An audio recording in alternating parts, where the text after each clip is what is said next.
What's going on, Cigar Club family? Welcome back to another episode of the Cigar Club podcast. I'm Pugh, and along with me, as always, is Griff Pugh. Thank you so much for tuning in every week and leaving all your feedback on the YouTube video, on our Instagram, everywhere we've got social media. If this is your first time joining us, thank you as well for tuning in. The Cigar Club podcast is where we talk about all things cigars with the Cigar Club family every Tuesday at 9 a.m. Eastern. On today's episode, we're going to be talking about our Miami trip, which just wrapped up last week. We filmed a lot of podcasts that'll be coming out in 2023 with those custom cigars that we rolled, but we wanted to do a podcast just dedicated to the trip, talk about what you did, smoke some cigars, and just have a good time. It's Thursday. Fall is here. It's chilly out. Griff, what are you thinking about smoking, and what are you drinking? Top of the afternoon to you, Pugh. I don't know what I'm going to smoke. I grabbed this Alec Bradley New Mix Classics. Ooh, okay. Smoke SCR, Sanctum, Vice Press, and Max Connecticut, which I will not be smoking. I was talking to Bradley today. He wanted me to smoke the Sanctum, so I was going to grab smoke the Sanctum just because I like the name more than the others. So I smoked the SCR the other day. Really, really good cigar. I realized that I really didn't take that many cigars back with me. I smoked HVC yesterday and smoked smoked HVC on Tuesday and smoked Casa Cuevas yesterday, and that's really all I took home. So I tried to pawn cigars off on you, and you just said no to every single one that I tried to give you. So I just don't need any. I don't either, but I knew I wanted to smoke, revisit the blends that we rolled as we get closer to the release so I could revalidate them and kind of remember the trip. But yeah, there's no room. I'll tell you that. So you're going with Sanctum. I grabbed the second blend that we went with, or that we did not go with, at Casa Cuevas. This was the blend that we were torn between this one and the one that we finalized on. Yeah, I vaguely remember. And this was a cigar that I could smoke daily and I really enjoy, but it wasn't what the intention of the blend was supposed to be. Whereas the one that we did choose was more in line with what we were going with. Yeah, I'm trying to think. We smoked 3 blends there. Mm-hmm. And we went with number 3? Correct. Okay. Blend 2 is a cream bomb. We were in between 2 and 3. Yeah. Maybe. Blend 2 is a super creamy cigar, but it wasn't. It didn't kind of take it to the next level, whereas 3 did, and which is what ultimately went with. But I snagged all of these because I wanted to smoke them again. But you're getting lit up. I'm going to jump into what I'm drinking. You're an influencer. Congratulations. Tell me something I don't know. Casa Canes, tequila. Or Cascanes. Is it? Wasn't looking at the damn label, brother. Yeah, that was a butcher. What did you call it? I threw an A in there. Casa Canes. I thought there was an A between the Z and C. Cascanes. Cascanes. Cascanes. Jesus. All right, brother. Fourth Sorry, I don't charm. YouTube tequila reviews all day long instead of working. What do you have? So the Reposado? Or is the Blanco? So you were clamoring about how good tequila was with the cigar. I don't even remember what cigar it was at this point. Pan Caliente. That's right, Pan Caliente. So similar profile, I think, between Pan Caliente is maybe a little bit more spice forward than this one. But this is the first time that I've actively paired tequila with a cigar. So this is going to be interesting. Yeah, it has. And I'm also drinking the Rep. So I cracked this open the same day I cracked the Blanco, and I like the Blanco more, but not having that for a couple of days now and just trying this, interested to see how this stacks up. A little Ranger Station glass. God, that is good tequila. And it's weird to me, like I would assume a Reposado or an Añejo or an extra Añejo would pair better with a cigar because it's got those barrel characteristics that we're used to with bourbon. Yeah. But it's almost like the tequila is like a neutralizing and it almost allows you to enjoy the cigar more, but also still able to taste the tequila. I'm curious to see how that shapes up. God, Sanctum's very good. That's what he was really saying. Good. And I just had been smoking on Marinitos for the past 2 hours in the garage. So palate's not fresh, but this is really, really good. Yeah, it was funny. I was smoking the is it SCR? Selection Cabinet Reserve? Yeah. Something like that. And we were talking about it. The band, I mean, these are basically cigars that they brought back. They had bands from the 90s, I think, and they kind of revitalized the blend in a short little run. But we were looking at the band, and the band on SCR just literally looks like it's straight ripped out of the 90s. And honestly, not that I smoked cigars in the 90s, but I have smoked cigars from the 90s. Fuck it. And the blend of that cigar literally just reminds me of what I assume 90s cigars taste like. And in like a really good way. It's just like a classic profile. Yeah, it's a really intricate band. I've not looked at it a whole lot, but there's actually created special for those moments. God, Blend 2 is really good. Yeah, it's a pretty cool band. So you're pairing it with Blanco, Cascanes. Yes. First time. First time. No ice? Mm-mm. God, that's good. It's a damn good tequila, I'll tell you that much. That is so good. Wow. What did Bailey think of it? She really enjoyed it. We did it. I poured it neat in a copita, so I'm drinking rocks glass today. And she's like, "This is not." It just tastes. Water doesn't even like describe how smooth this cigar or this tequila is. There is no bite. There is no burn for 100 proof. Yeah. I'm drinking it, room temperature. Yeah. And it goes down way too easy. The only Like, reason could you I imagine grabbed if this was $50 and just having cases of this in your house? The only reason I grabbed the Reposado was because I'm like, oh shit, it's down to like a quarter now. Mm-hmm. I'm like, it's going down too quick. God, that's good.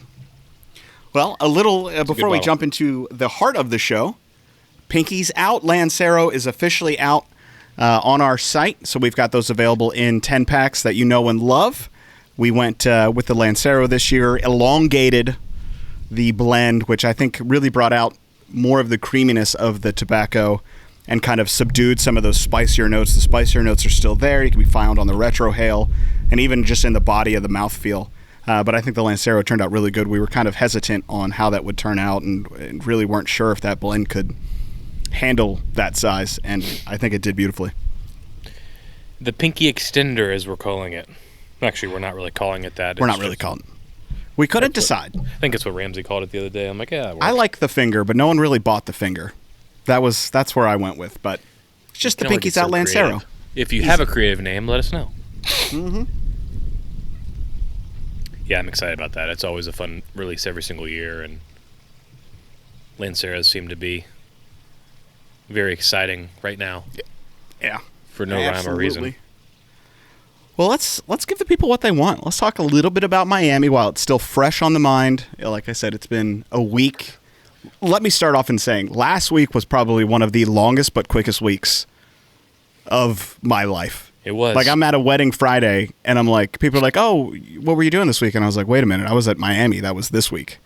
Crazy short trip, Yeah. which all our ship trips seem to be, but we packed them full with every minute. You put together a beautiful itinerary that Bailey would be more than proud of, and it went off flawlessly. We did. I don't think we were late at all, really, despite Miami traffic being a pain in the ass. Maybe a couple minutes. If that. Yeah. So first stop of the day, gosh, we landed Monday, you and I did, and we made a quick trip over to Aganorsa, which was the second time that you'd been there and my first time. Yeah. Sat down with Terrence, smoked some really good cigars, had some really good conversations. That was just we're in the area visit. That wasn't anything related to customs, but more of just getting to see, for me at least, Aganorsa. It's been a tobacco that I've known and loved and have grown fond of, and it was cool just to be there and kind of see where, not necessarily the magic happens, but you see a lot of Instagram posts from Terrence and Aganorsa with the wall with the Aganorsa leaf on it. It was really cool to be there. Yeah, it's always. I mean, that it is kind of where the magic happens because that's the hub. Everything coming from the farms goes directly to them first. True. And the first time I was there, they were unloading a container. They had a container coming in, I think, last Friday. I think, if that's what I remember. And it's all day, half day thing of unloading, categorizing, and then probably this week they shipped most of it out to retailers and some of their customers. So I love going there. It was a lot of fun. Paul is always there validating. Terrence is always there and slams some 4 Cuban coffees out of. I was about to say it was early. Yep. And smoked. Did the Aganorsa experience, which I had never done, which was very cool. That was a lot of fun. Smoking the individual fumas and then smoking the Cerebus. Yep. Which was really cool because after doing the experience, like you were really able to pull out that was it broadleaf, I think? Yeah. Or no, it was Corojo or something like that. Yeah. 2012 or. Yes, that's what it was. Yeah. You were really able to pull that out. And it was just cool doing that experience because we have talked so much when we smoke cigars. You're like, I can tell there's Aganorsa leaf in here. There's Aganorsa tobacco in here. And so be able to smoke the individual puritos of tobacco that they include in every cigar was really, really fun to do. Yeah, and obviously there with Terrence and Paul. I didn't really realize. Thank you. I didn't realize that all of their blends have those 2 leaves. I guess that never really crossed my mind. No, that was a completely new fact for me as well, which, I mean, it makes sense, right? Like, you've got this starting good tobacco that works well together, and then you can add in different binders, different fillers, a different wrapper to really kind of take it to a different level in a new place. So, landed there. Then we had to go pick up Ramsey. We had to put out some sticks, pound another Cuban coffee. I think we're up to 3 at this point. I had been up since 1:40 in the morning. You had been up early as well. Yeah. Go pick up Ramsey. Have to I think we ate lunch. Yes. For him. And haul ass over to the world-renowned Cafe Versailles. Little Cafe Versailles. We had, based off everyone's recommendation, I think everyone that we reached out to on Discord or looked for food recommendations, everyone said Cafe Versailles if you like Cuban food. And we did. And we certainly ate. We certainly ate Cafe Versailles a few times. We were definitely hungry because we hadn't eaten all day, or had breakfast rather, and Ramsey and I did it's like the Cuban, but the mega Cuban. I can't remember the American Cuban, where it's what they really call it, but that thing was like a damn full baguette. Yeah, and I'm shocked that I finished it all but one bite. Ramsey crushed it per normal, and you got total some shade. Like platter with Corojo platter and testicles and all kinds of shit. I mean, authentic Cuban. Can't go wrong when you're at an authentic Cuban restaurant to get authentic Cuban. Ramsey had cafe con leche, and it was about 98% milk, and that was a weird one. Yeah, 2% espresso. I've never seen coffee delivered where in the coffee cup it's milk and then the shot of espresso is on the side. Yeah, that was a Diet Coke.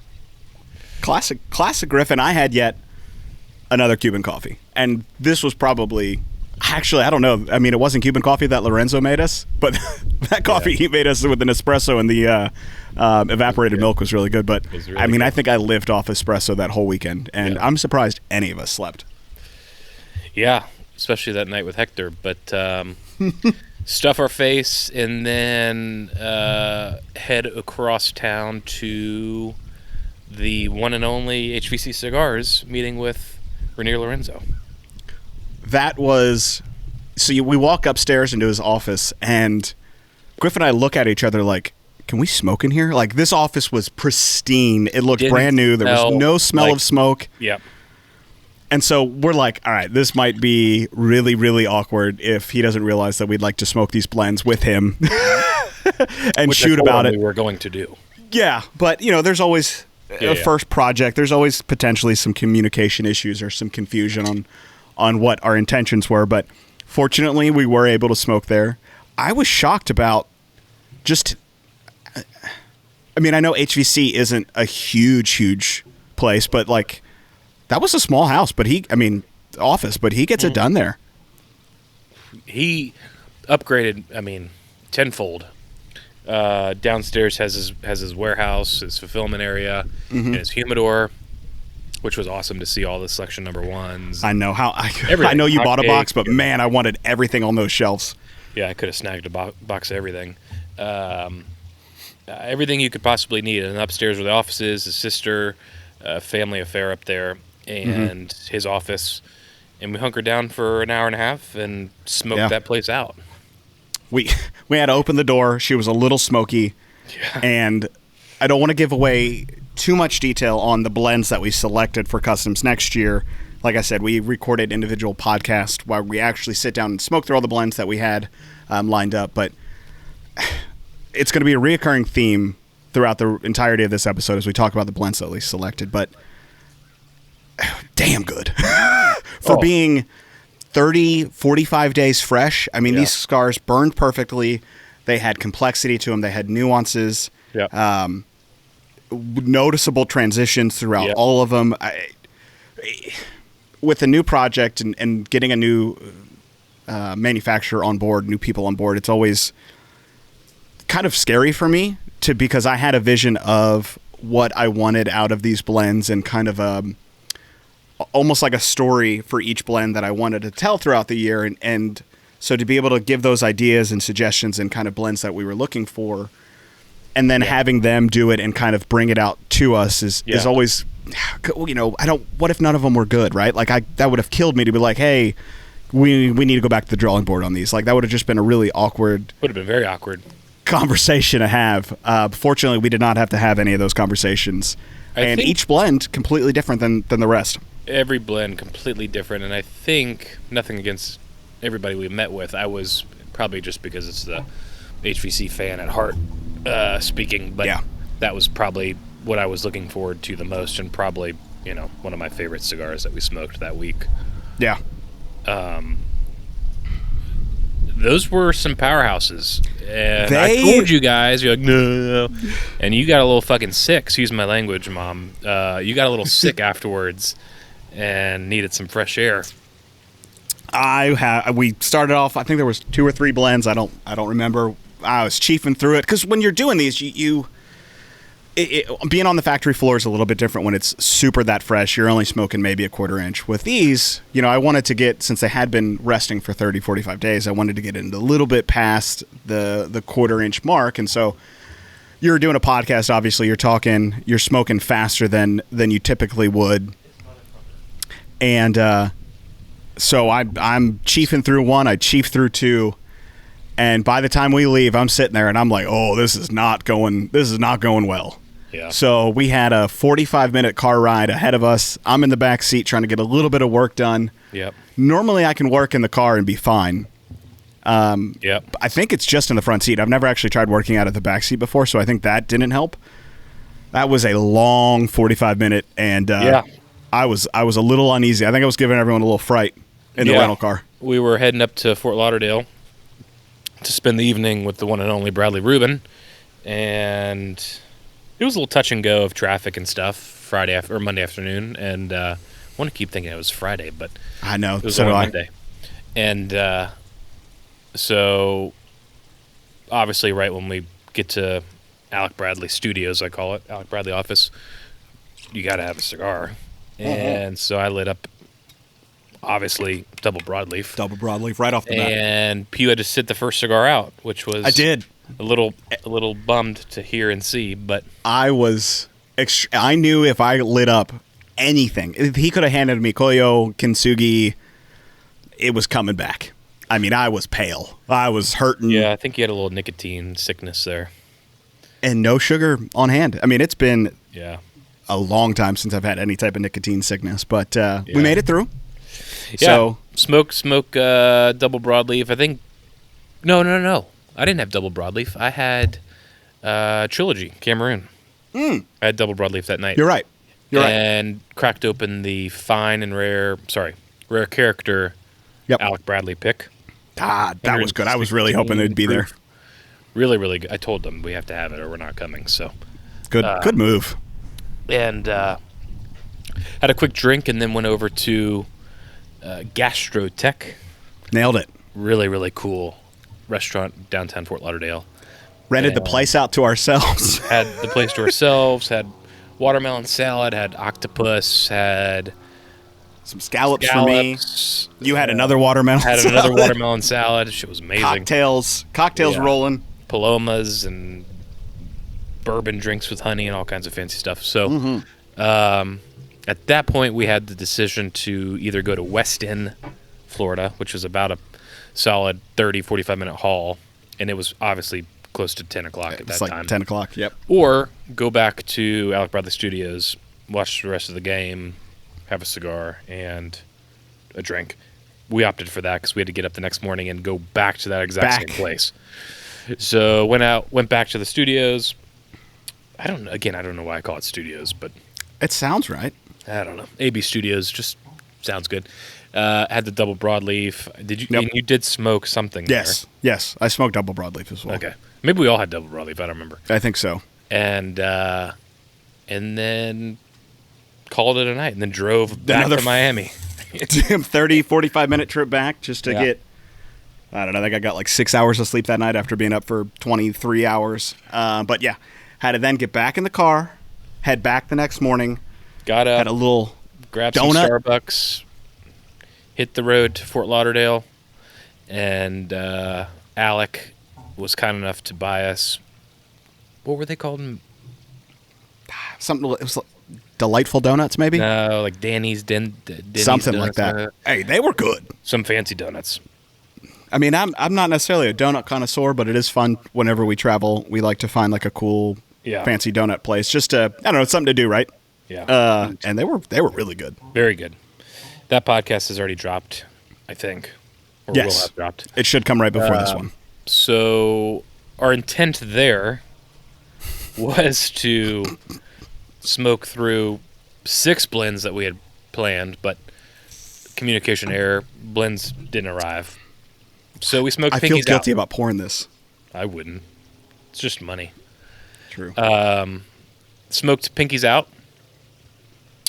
And that podcast seemed to be very anti-Griff, but had donuts, smoked Pinkies out. I smoked double broadleaf again. First thing in the morning. It's a phenomenal cigar. And, you two would love that stick. I could just smoke that thing all day long, every day. I'm very curious to see where that ends up on your top 10, top 5 lists of the year. I'm glad I snagged the rest of that bundle that we opened. So got to spend some time with Alec, which was great. Bradley again, of course, and shot some golf upstairs in the driving range. I mean, I was able to finally show everyone Pugh's swinging these days. That was fun. I did not expect a driving range up there. It was really cool for me to actually see that Alec Bradley, like specifically their studio. They've got a really, really nice setup there. It was fun. After watching all of their Whiskey Wednesday videos, the videos you did last year or the year before. So I love that set. That was, I think, not because it was anti-Griff and Alec was jumping on your cojones. That was a really fun. That was the first time we had a 4-person podcast. Yeah. That was an interesting one to kind of moderate. Yeah. And make sure that we were all over the place early in the morning, drinking coffee, eating donuts, smoking cigars. Yeah. But I had a lot of fun. I think that may have been one of the most fun one. No, it wasn't. You get up there and you kind of get lost. Second favorite. Time. You hear planes flying over you, and all of a sudden 2 hours has passed. So, mind you, Ramsey's setting up and tearing down at every location. Yep. So massive with a props luggage full of camera equipment. Massive props to Ramsey for setting up 4 microphones, 4 camera, or 2 or 3 cameras. Yep. And I did not lift a finger. So I lended a hand where I felt I could. I did on one trip, I think. I think you held a camera. Well, maybe.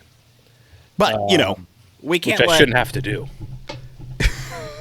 You can't let the talent overwork itself. Shouldn't have to do that.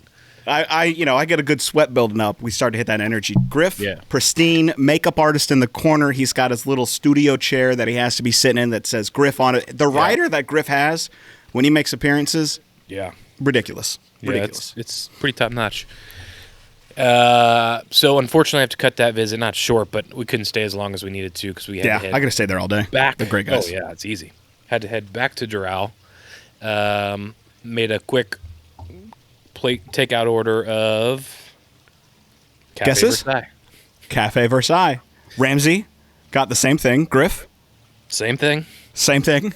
And I switched it up. I got the Medio Noche, which was a Cuban sandwich, but on sweet Cuban bread instead of which, God. And I mean, think I we could had eat there 3 Diet daily. Cokes We did. And we were driving and eating. And we were listening to music that I didn't understand the words of. We were being authentic. Yeah, we did. I forgot. We threw on some authentic Latin music thanks to Ramsey and the local station. I think Ramsey knew half the songs. Yeah, thank you, So- 97.5. Good on him. So scarfed sandwich down and headed to our next pit stop with Alec and Luis Cuevas at Casa Cuevas Cigars. Great seeing them again after seeing them at PCA just a few months ago. Just another, I think everything that we had, or every customs this year, is all about family. Yeah. Like everything is a family-run business in some form or fashion. Yeah, it's funny you say that. It actually is. Family's at the heart of it, the core of the business, the operations, the models. Everyone's involved in multiple facets. It just, I don't know. It speaks to me. I really enjoy that kind of down to earth isn't really the right word, but that small. Yeah. You know, Luis was talking like, "Hey, if someone needs anything from me, they just contact me or Al." Like, you know what I mean? Like, Alec was sitting. You deal his with them desk is directly. here, and Luis is here, and they see each other every single day. And there's something special about that. Yeah. Really, really good to see them. We smoked through some phenomenal blends.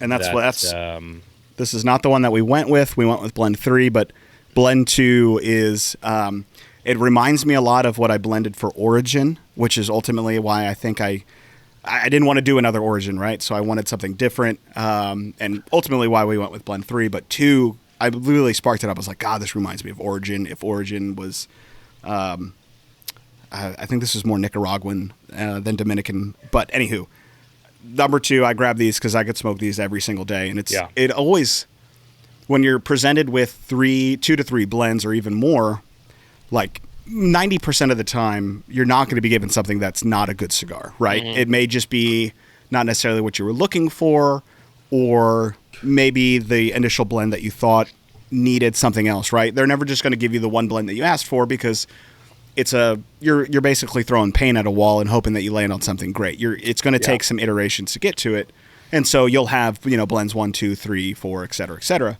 But blend 2 literally could be a full regular production release of a cigar. Like it is that good. Perfect construction, perfect burn. I don't know what it is about Ecuadorian Connecticut wrappers, but they just seem to burn flawlessly. Beautiful ash. I could smoke this every day. Yeah, I could smoke. Honest to God, I could smoke all the blends at every single location. I'd have to be a little. No, because I think the only reason HVC bothered me, blend 3, was just because I had smoked a bunch. Like, I think I could smoke that cigar, and it was fresh too. So that cigar with 2, 3, 4 months of age on it's going to be right where it needs to be. Say, well, it also wouldn't help that we had empty stomachs, but we didn't. We had full stomachs. No, with full stomachs. I'm telling you, I told you. You did. I'm smoking. I was like, oh, this is a medium, barely. And Griff's like, nah, it's maybe medium plus. From the first puff, this thing transitions from spice bomb to cream bomb within the first third. And that was mind-blowing. Real. I mean, that cigar, jumping back to HVC, that HVC cigar, the blend that we chose, I can't tell you off the top of my head if I've had a cigar that had more noticeable transitions over the course of a 30-minute smoke. And it's more than a 30-minute smoke. We stopped. Yeah. And Lorenzo was like 10 minutes. Amazing. He lit it up maybe 5 or 10 minutes before us, so he was a little ahead of the game. And it was awesome. Yeah. That's going to be an exciting one. So we finalized a blend, did a quick tour of Casa Cuevas, saw the Sledgehammer story where they were broken into a few years ago. Yep. Heartbreaking, crazy. I still need to YouTube the video so I can see the perpetrators. I couldn't find it, but I tried. I forgot to even till just now. And then we were thought we had more time than we did, but then we headed over to Villiger to meet Renee and Hector, which was, if I had to choose one that I was most excited about, it was probably that one. Because meeting them at PCA, the hospitality, the excitement, they're always really great to talk to and really care about not only the partnership that we have, but us on an individual level as people. Not that no one else that we worked with all do as well, but so I was really excited about that, and that did not disappoint as well. We sat down, had a good just kind of conversation, walked through the warehouse, their area, beautiful office that they have there. Went through a couple different projects. We got a project started that we didn't even know about going into it, but we ended up with it. That's going to be coming in February, I think, or maybe January. So that was really cool. And then sat down with 2 blends that I had kind of presented to them and finalized that blend. We did a podcast that was Renee's first podcast. Yeah. Renee is the president of Villiger, U.S. Villiger. And so it was really cool. He had no idea we were going to be shooting a podcast, and kind of warmed him into it, held his hand a little bit, and as soon as we started drinking some rum, he was good. Speaking of, was that rum 32 years old? 30, yeah. 30? It's on the watch. It's on the to buy list. So I need to actively go out. Like, all right, I want to spend a couple $100 on some good rum, just because I don't know. I kind of want a nice bottle of the majority of spirits that if someone comes over that maybe I want to impress. I don't know who's coming over that I need to impress, but it's cool. It looks good. It's something that you can maybe justify some of the expense by, hey, I'm going to only drink this maybe 2 or 3 times a year. Yeah. This bottle will last me 3 or 4 years. So the price per sip maybe is a little bit easier to stomach. Yeah. Really good rum, and then we quickly transitioned to Ben Riach. The Scotch. Scotch. Griff's a Scotch lover now. I wouldn't go that far, but very Scotch very lover. Welcome to spending $300, $400, $500, $600 on bottles that you can find. You know what was also very interesting to smoke, and I don't know if they're releasing it or not, but I'll say it's not fun. We smoked basically, it is. We smoked Villiger Miami, but with a leaf of Ligero in it, which was amazing. It had every bit of strength that a full leaf of Ligero had. Usually it's like, I forgot no biggie. But that was the first or second cigar.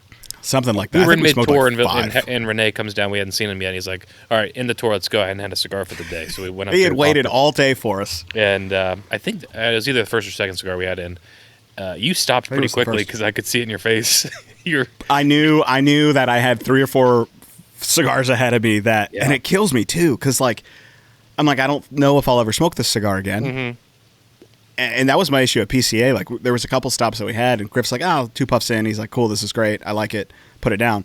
And meanwhile, I'm like, no way. This is way too good to put down. That was I don't think I'll ever get past that, but that was so good. Because we all love Villiger Miami. And I obviously like a little bit more full-bodied cigars, and having that full leaf of Ligero in it was really, really good. She punched well above what I expected. She did.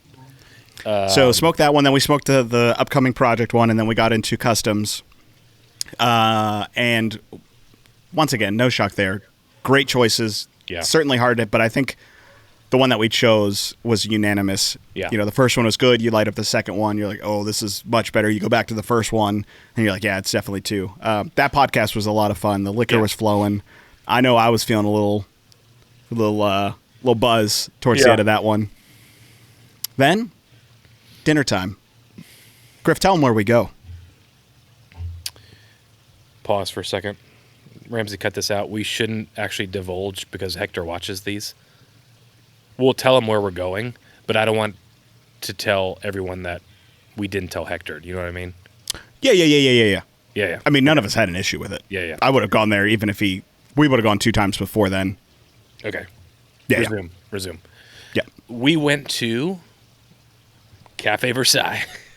Hell yeah, baby. And once again, I get something completely different. I got chicharrones, fried chicken, Yeah. essentially. God, it was so good. Yeah, I got maybe Ramsey and I got the same thing there too. We both got the fried pork, Yes. bits, kind of.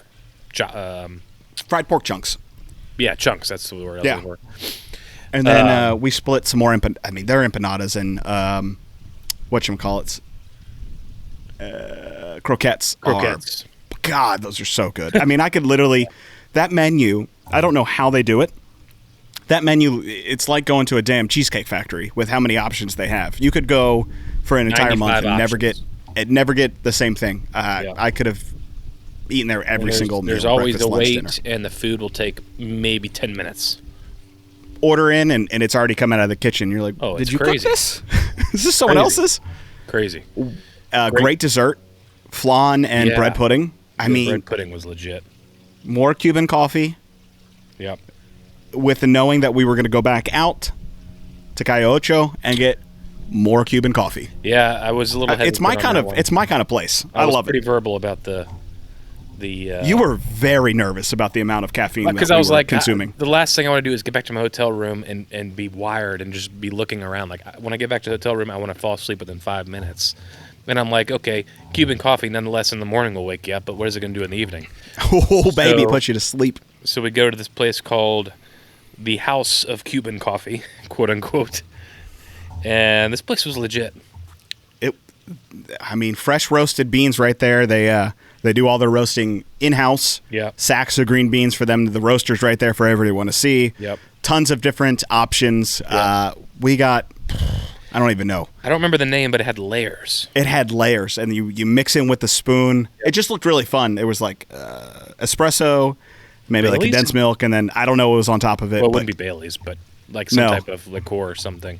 God, yeah, that's right. I think there was. It was so good. And it comes out with a little Nella wafer. Yep. I was telling the guy, I'm like, look, buddy, if I get back and I can't sleep, I'm going to come back here and come talk to you. Talk to you about it. And he's like, I promise, you won't. You'll go to sleep quick. You'll go to no problem. I'm like, oh, this guy's a bunch full of. Yeah, you're done for at that point. But you did it like a champ. Sure enough, got home and it was just a normal night. You didn't sleep too well that night, I thought. Because I remember Hector messaging us like, I can tell Griff was a little tired in their car or something. Well, maybe that was just because they were long days and that's true lots too. Of talking that's true too. And a lot of consumption of everything. No, I slept like a baby that night. I mean, but went to the House of Cuban Coffee. Then went across the street to Ball and Chain, which is a really cool bar. That was a lot. Yeah. They had live music going and people were salsaing. Great mojitos. I mean, I don't normally drink mojitos. Yeah. But Hector was like, these are the best mojitos you're ever going to have. And I was like, I'm in. I'm not going to be. No. When in Rome, I'm all in. Even if I knowingly am not going to be or may not be a fan of it. There's no way I'm not going to try it. Yep. They were good. There's a little sugarcane like straw. It wasn't a straw, but just sugarcane for you to bite on. Right. That was a lot of fun. That was just fun people watching. And I want to go back to Miami and go back there on like a Friday or Saturday. And that street's going to be popping. Yeah. And from there, we were going to go play dominoes, but they were closed. And I think they were closed up. We did call it. We were, I think all of us were pretty much running on empty at that point. I know I passed out when I got home. We knew we had a somewhat early day the next day to wrap up the tour back to Calle Ocho. And so we called it quits. It was great seeing Hector, great dinner, really great meeting everyone that day. Yeah. And so day 3 now, departing day, we check out, we head back to Calle Ocho, and we head back to the place where Customs all started in 2021, Bello Cigars. My first time being there. Had you been there before, or was that just Dave last year? Yeah, we were there during our Miami Gotcha. thing. So went back in, and we felt we needed to kind of return back to where it all started in 2021. God, I can't believe that was 2 years ago. Yeah. And it was really great for me to see the oldest cigar company in Miami or on Calle Ocho. I forget the distinguishment. Yeah. 30 plus years, really great people, first generation Cuban, great shop. I mean, very. it was super cool. And that was a really fun podcast to shoot. That was really cool to learn more about Bello Cigars and how they started, their kind of journey here, his approach to blending cigars, his approach to how a cigar is capped and closed foot, all of that was really, really eye-opening and a great educational piece that I did not expect going into that. Yeah, another family-oriented business. He oversees all of the processes over in Nicaragua, and his son Angela, who was also on the podcast, oversees the shop and everything, Little Havana-based, if you will. Yep.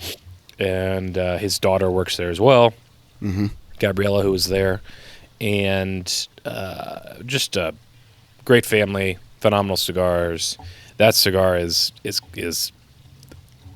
she's a girthy one, I'll tell you that. So. She's a girthy. It's definitely on the larger of the ring gauges that we've done, which I got it in my hand. I was like, God, this feels too big. And then you smoke it and it doesn't. I mean, it smoked like maybe a 52, 54.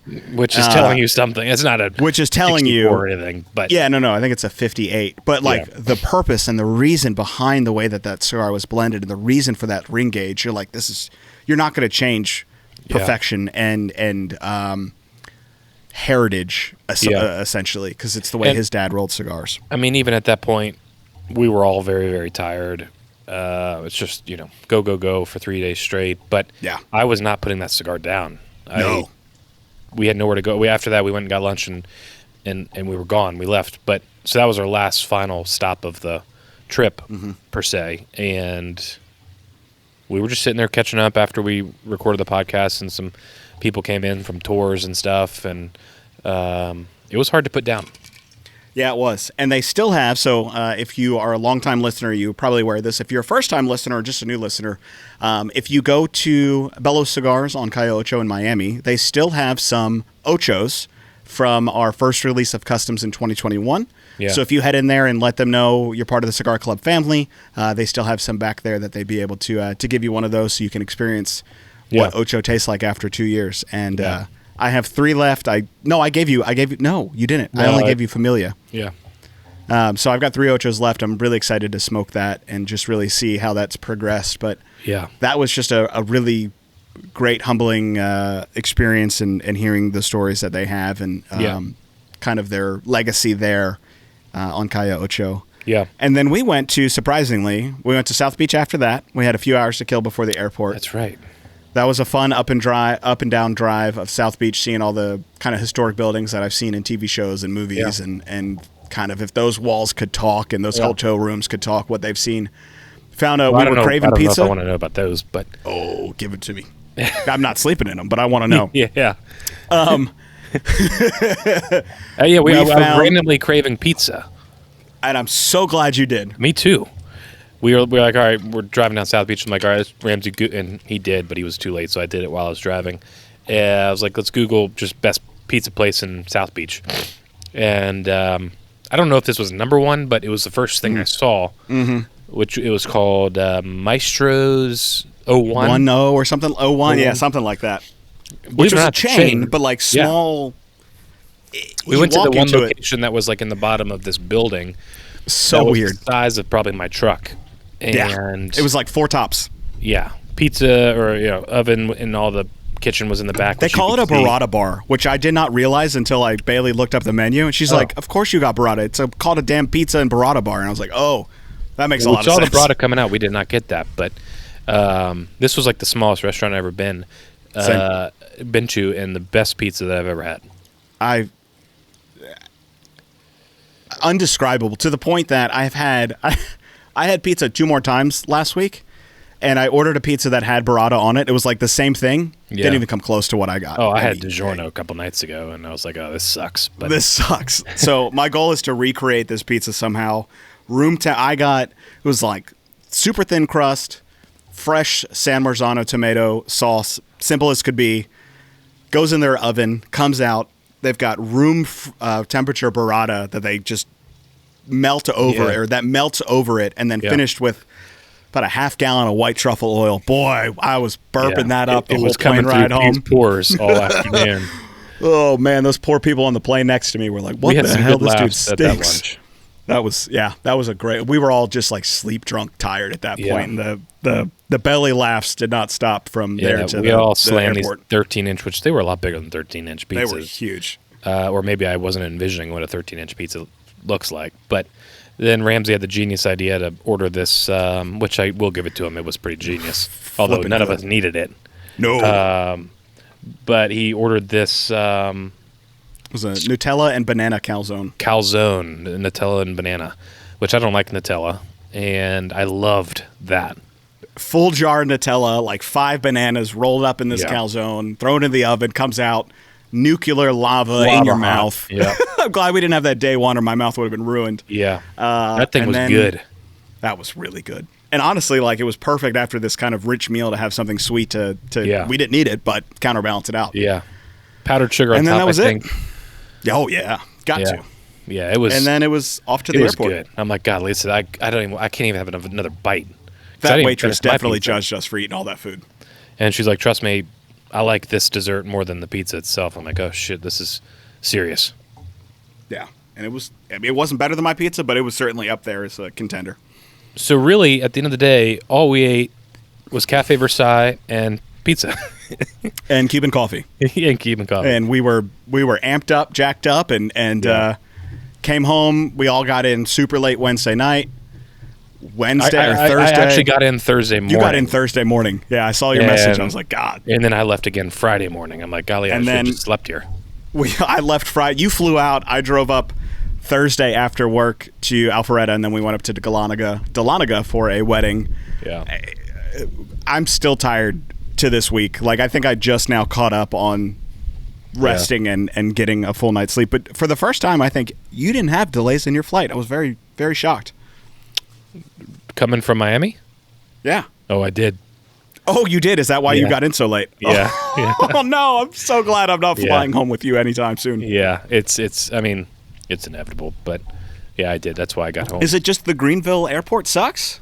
No, the Greenville airport's amazing. Getting out of Miami was a little bit late, and then Atlanta, something was wrong. They had to replace some type of switch or something.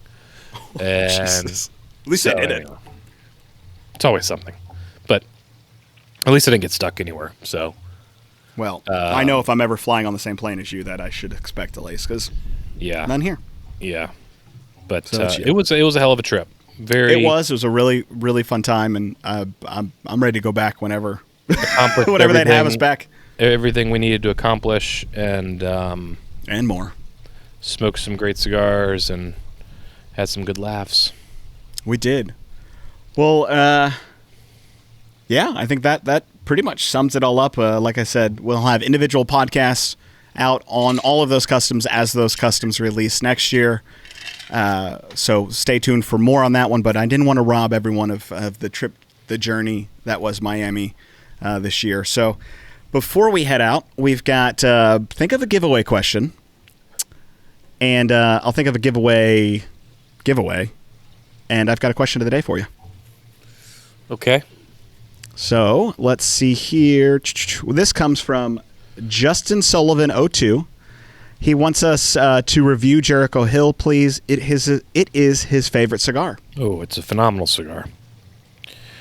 Jericho Hill OBS, the Vitola OBS, I think is my favorite, which is usually not my favorite type of. I think at the end of the day, it's probably like a Toro. It's probably a 6x48, maybe.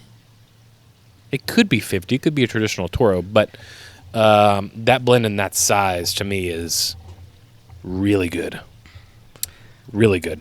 You haven't had the chance, and I when I was up at Crown Heads in Nashville a couple weeks ago, I was talking to John, and I asked him, I was like, hey, when can you bring back the Jericho Hill 12 Honest Men? It's the Lancero version. Yeah. It was just a limited edition Lancero. It was one of the first cigars, I've talked about it a few times, that I was able to actually pick up distinguished tasting notes. It was the first cigar that didn't taste just like tobacco. And I picked up, I think it was clove on it or anise. And at that point, that's when I was hooked of like, all right, cool, I want to start not necessarily chasing flavors, but really Yeah. thinking about a cigar as I smoke it and what I'm tasting and what it reminds me of. And so that was kind of the start of that, of my journey, so to speak. Yeah. But I love Jericho Hill. We did OBS Me last too. year. Certainly a cigar that is, to me, at the top of the Crown Heads portfolio. I and don't one smoke my enough favorites. of them. It's You just were- a cigar. Yeah. I don't, I think of, Shots kind of outshined the OBS Yeah. for you last year. And Yeah. Jericho Hill Shots. Or no, yeah, right? Jericho Hill Shots? Juarez Shots. Thank you. I knew that didn't sound right. yeah. I really, really like that cigar. So if you do like Jericho Hill, certainly check out Juarez. Any of the Vitolas for it. They usually do something unique each year with the Vitola. But if you like Jericho Hill, chances are you're going to really love Juarez by Crown Heads as well. Yeah. The sun's approaching. I'm starting to disappear into the background. Yeah, Ramsey's no, you're probably starting dying to- in the background. You're starting to fade. I'm dark and you're super bright.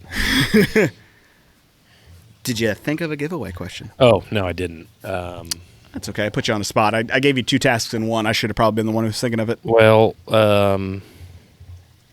it's always the hard part. We should think of these before. Yeah, it's not as fun.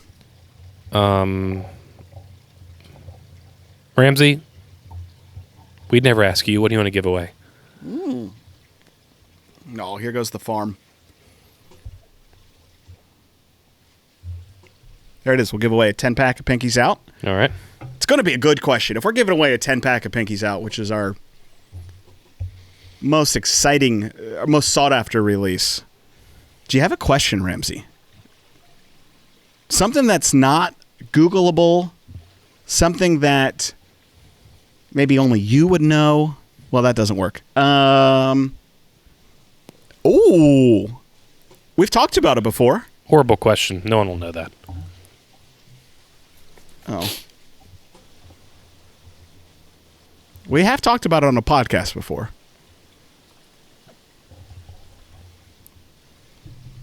But it may have been on Out a of all podcast that those we just stops, shot. maybe this. Out of all the stops that we hit up in Miami, is there a blend or a customs per se that you are most excited about? There you go. So let us know in the comments below, out of the 5 stops that we described that we visited in Miami, which one do you think you're going to be most excited for, most anticipating for 2023? Let us know in the comments below, and we will select a winner to get a 10-pack of the new Pinkies Out Lancero. But thank you all for joining us. You know the deal. Like the bell, subscribe, like this video. Or ring the bell. Ring the bell. Yeah, thank you. I knew I combined something there. And we appreciate all of your support. Griff, any parting wisdom for the family? No parting wisdom other than smoke something good, damn it. Happy smoking. Till next time, everyone. Cheers.